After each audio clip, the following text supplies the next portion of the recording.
Section 1. In this section, you will hear two conversations. Questions 1 to 5 are based on the following conversation. The answer should be appropriate to the content of this conversation.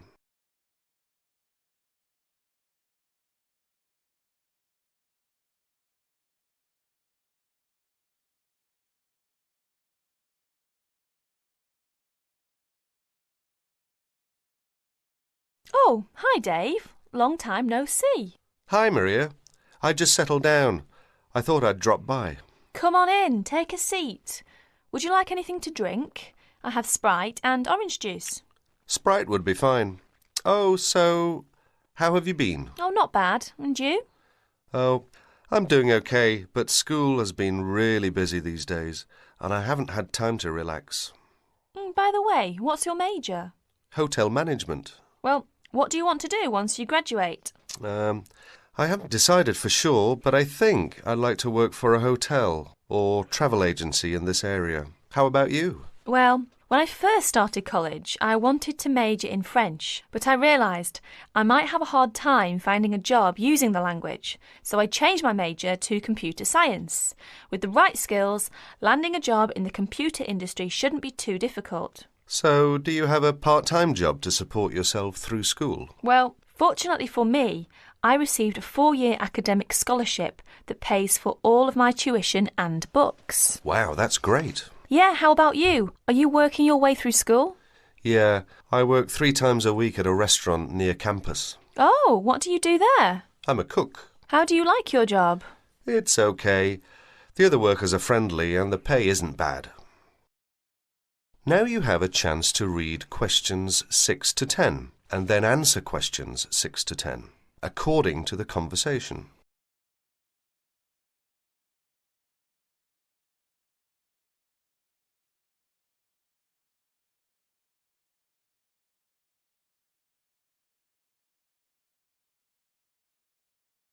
Several days later, Dave and Maria met on campus.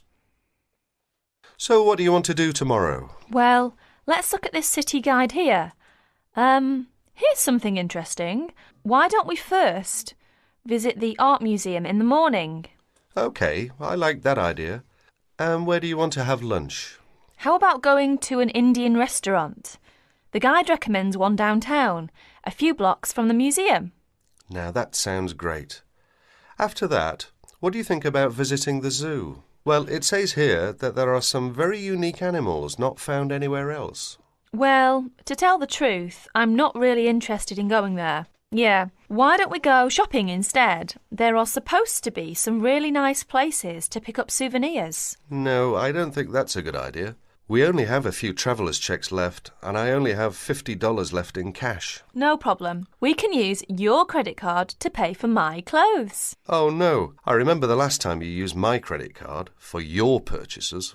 Oh well, let's take the subway down to the seashore and walk along the beach. Now that sounds like a wonderful plan.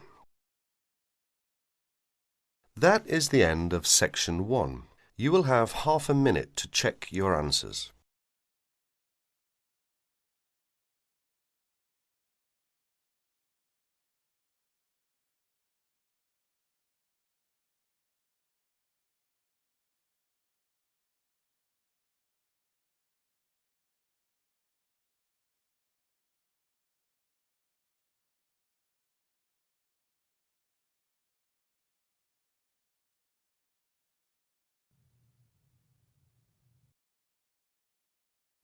Now turn to Section 2. Section 2. You'll hear a tour guide talking to a group of visitors about Bestley Castle. First, you have some time to look at questions 11 to 15.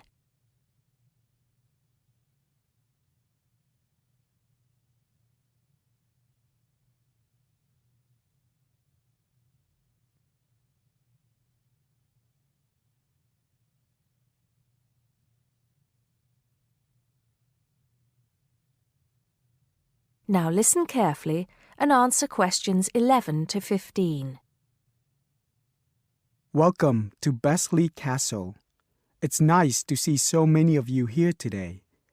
Before we go in, I'd like to tell you some information about the castle, the things to see and do, and the facilities available to you in the grounds. We'll do our best to make this a truly memorable visit.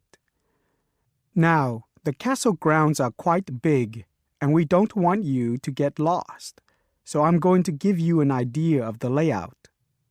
At the moment, we are at the entrance, and immediately to our left is the Tourist Information Office. Go here if you need any questions answered. They'll be happy to help.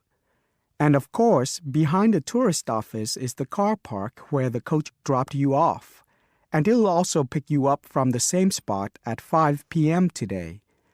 In front of us are the water gardens. If you stroll through, you get to the North Bridge, which is the entrance to Bestley Castle. Take your time and enjoy looking around the castle. There's a lot of history steeped in those walls. As you leave the castle via the South Bridge, you'll be greeted with the sight of roaming deer. During the day, there will be scheduled feeding opportunities where visitors can get involved. However, we do request that you do not feed the deer outside these times. To the right of the deer park is the Castle Museum, and behind that is our award-winning restaurant.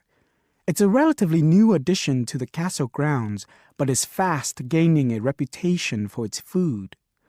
Alternatively, you can choose to dine in the picnic area on the other side of the deer park. It's perfect for the family as it's next to the kids' play area and homemade ice cream hut. We hope that on your way out, you'll pop into the gift shop by the exit for something to remember us by. Before you hear the rest of the talk, you have some time to look at questions 16 to 20.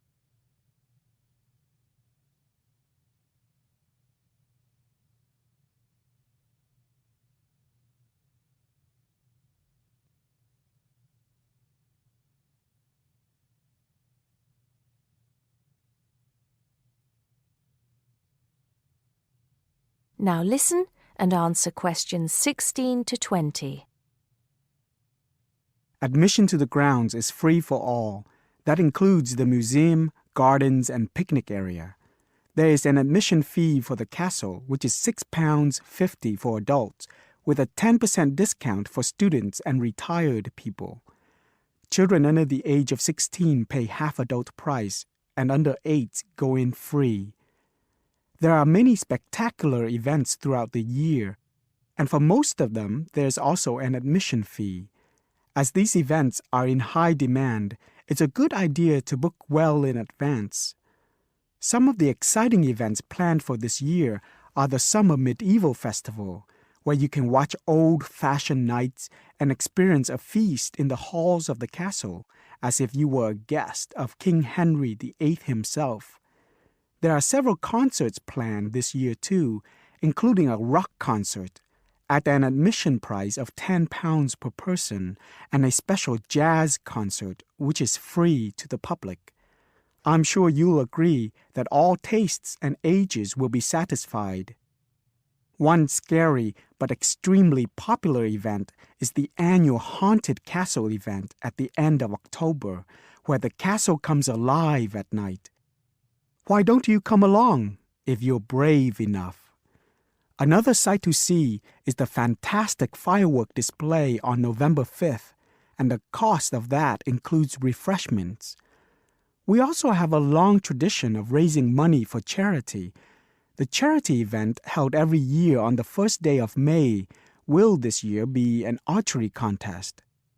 Entrance is free, but donations are certainly welcome. This year, we'll be collecting money on behalf of a charity for elderly people, Age Concern. Just in case you can't remember all of that, you can pick up a leaflet showing the timetable and prices for all events from the Tourist Information Desk. You can also go online to get this information from our website. That is the end of Section 2. You now have half a minute to check your answers.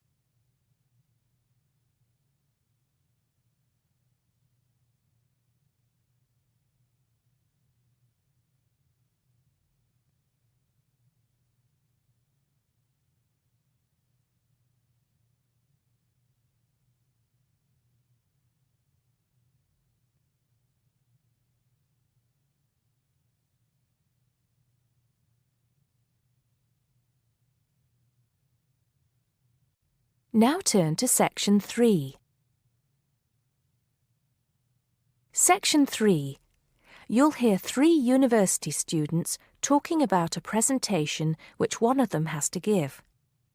First, you have some time to look at questions 21 to 24.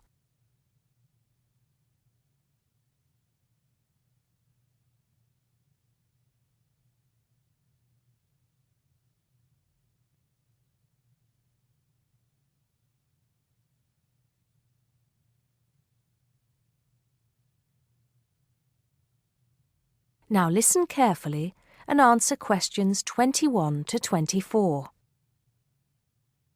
Hi, Joe. Hi, Isabel. Hi, Paul. Oh, hi, Paul. I've heard you've been stressing out about your presentation on art. I am. Are you still going to talk about the different types of art? Yes. Well, I was planning to, but there's so much stuff on the subject that I'm finding it difficult to put it all into one short presentation. Huh? I usually have the opposite problem. There's nothing worse than going blank, forgetting your words in front of a group of people. Well, the problem is that I don't know how to organize what I want to say in the presentation. Well, you know everything there is to know about the subject. It's just a question of selecting what you want to talk about. Well, there's a lot to discuss about the different periods in art. That's a good way to start. Then you can bring in how specific types of art were popular in each period. Yes, like how sculpture was popular in the classical period and paintings were popular in the Renaissance period. And how now a wide variety of media are used to create modern art. As long as you keep it concise, because it's a large area, there's so many periods and movements in art, and you don't want to just list them one by one. I agree. An explanation of the movements and periods in art wouldn't be too long. You're right.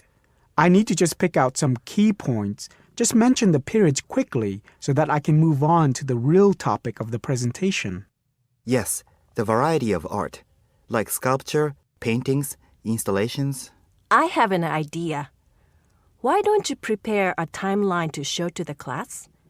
That would be a nice visual, and it would focus your ideas so you don't get too sidetracked. Great idea. It would certainly cut down on time. Right then. Where are we? You'll begin with a very short introduction to the historical periods of art. Then, you'll talk about popular types of art within these periods. That's sorted. Maybe you could also mention some key works of art in each period, like the Venus de Milo statue or the Scream by Edvard Munch, and give some interesting facts on them. That's not a bad idea, because it does give people a frame of reference when I talk about specific kinds of art. After giving a historical context, I should really talk about different forms of art, shouldn't I? Yes, you should. After that, you can conclude with a question on what is considered to be art. Now, that would be really interesting. Yes, comparing the traditional views of art with modern views. Exactly. I think I'll have a collection of pictures, including famous pieces of art from classic to modern, projected on the wall, like the Mona Lisa, and some pop art, and ask people whether they think it's art or not. Before you hear the rest of the conversation, you have some time to look at questions 25 to 30.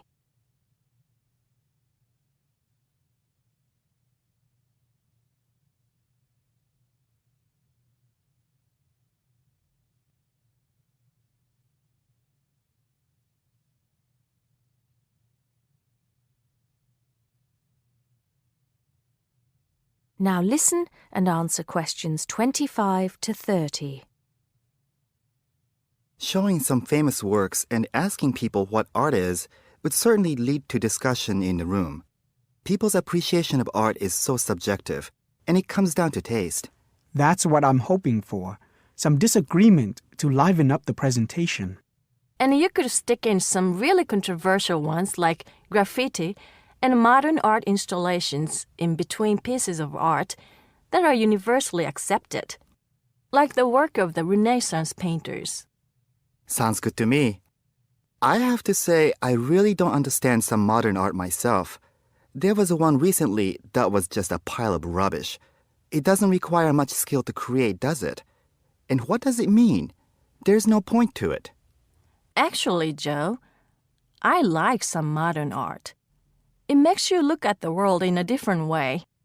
Artists now have the freedom to express themselves completely. Yes, but there is an idea now that anything can be art. I've heard of paintings being sold for large sums of money, which have been done by small children and animals. Now that's ridiculous. Oh, you could find one of those paintings and put it in your presentation, couldn't you, Paul? That would really be interesting. Well, Paul, what do you think? I like it. Just thinking. I'll need to do some more research to find pictures for the slideshow. Yes, we can help you. Can't we, Joe? Of course. If you go to the fine art section of the library, I'm sure you'll find everything you need.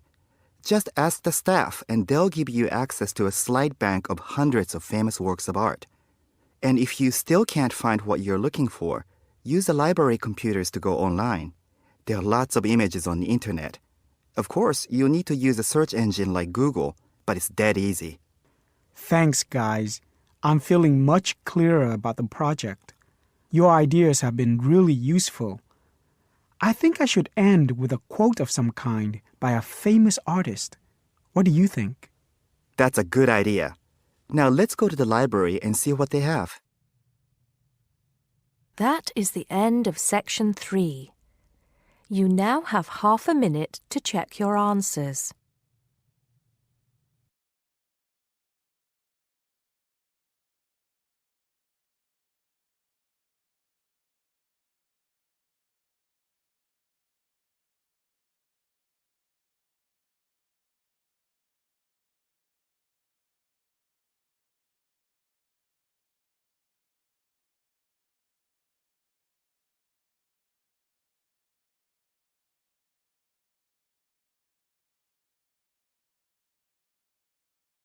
Test 4, Section 4.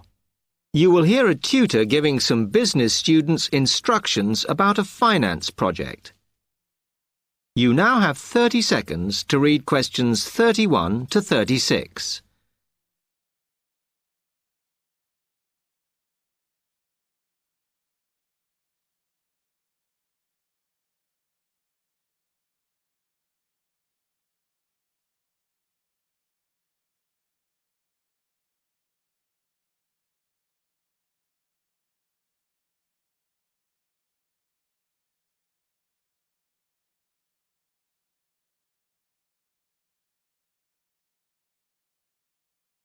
OK, can you quieten down, please? Now, today I'm going to talk to you about your assignment. We've been studying the effects of the exchange rate, so I'm going to give you a project to do on this. Right, can you make some notes while I'm talking? The first thing that I'd like you to do in order to prepare this is to select where you're interested in. I mean, which country, and therefore which currency you're going to be operating in. OK, now the purpose of the project is to make money, and I'm hoping some of you will make a significant amount. So, I want you to suppose that you have £100 that you will have to invest purely in the rises and falls of the exchange system. In other words, you'll be trying to predict rates. This is a project that you'll be doing together, but before you work together, you'll have to go off and research what you need to know about the economy of that country and how well it's doing or is expected to do in the near future. You could all make up a little information sheet with your notes on, clearly legible, because then I want you to get together, we can do that next week, and to go round and read about each other's countries. When you see how well or badly each country is doing, I want you to decide what your exchange rate is going to be against all the other currencies. After that is all sorted, what you're going to do is go round the other students and attempt to sell your money to the others. Remember, this will depend on the success of your country's economy and the rate you fixed for your currency. Now, you're not allowed to just swap currencies with each other, but you may wish to buy from the other countries. But you must do a proper transaction. All the way through this, you must keep your accounts properly for each transaction. I'll give you 1 week to do this, and then we will set a time for the deals to finish, a bit like the stock exchange. And at that point, I will ask you to calculate how much you have made. Is that clear? You now have 30 seconds to read questions 37 to 40.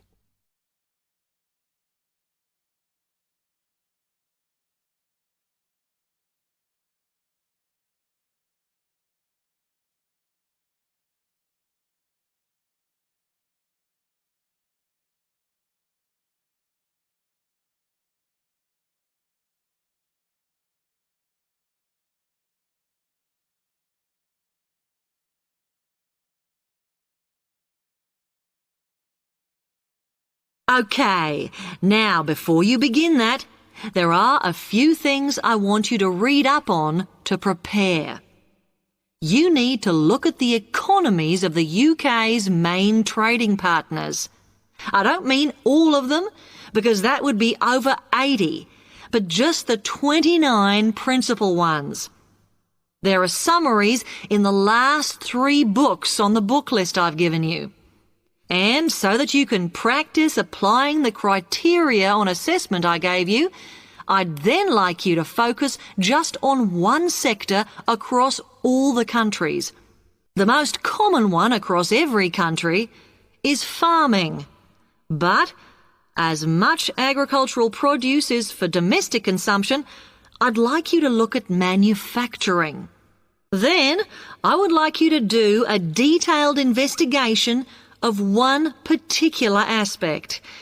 I was going to give you a choice, but I think as we've just started the course, it's better if we all look at the same thing and then we can discuss it in the seminars. So the thing I'd like you all to look at is fluctuations in import prices. Now, you need to do all that before you start the project, as it will help you assess the economies of the countries you'll be representing in the project. Don't worry, you've got plenty of time. Exam week is December the 8th. Then it's the holidays until January the 6th, so I don't need the project in till February the 5th. Is that okay? Now, any questions?